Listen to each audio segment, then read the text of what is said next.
औज़ुबिल्लाहिमिनश्शैतानिर्रजीम बिस्मिल्लाहिर्रहमानिर्रहीम। अस्सलामुअलैकुम प्यारे बच्चों, आज हम पढ़ेंगे उर्दू वर्ड बुक सफ़ा नंबर 20। सफ़ा नंबर 20। तारीख़ है हमारी आज 8/7/20 और दिन क्या है? बुध। आज हम वही अल्फाज पढ़ेंगे दोबारा से, कलीदी अल्फाज यानी मददगार अल्फाज, हेल्पिंग वर्ड्स। पढ़ें और लिखें। मैं, आप, हम, सब, हूँ।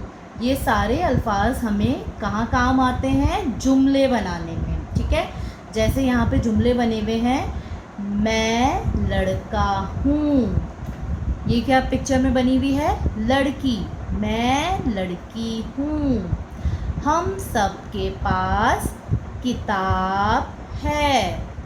मैं फौजी की पोती हूँ। ठीक है, यहाँ पे ये सारे जुमले कंप्लीट करके फिर एक दफ़ा यहाँ पे आपने लिखना है बिल्कुल ऐसे ही जैसे यहाँ पे लिखे हुए हैं। ठीक है क्लास, अब हम सफ़ा नंबर 21 करेंगे होमवर्क में। ओके, जुमले बनाएं।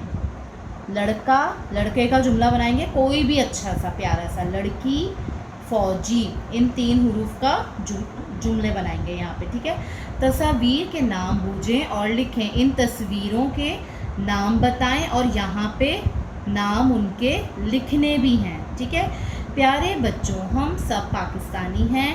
पाकिस्तान के झंडे में रंग भरें। ठीक है, इसमें आपने रंग भरना है और मुझे पिक्चर ज़रूर फॉरवर्ड करनी है अपनी। ओके, अल्लाह हाफिज़।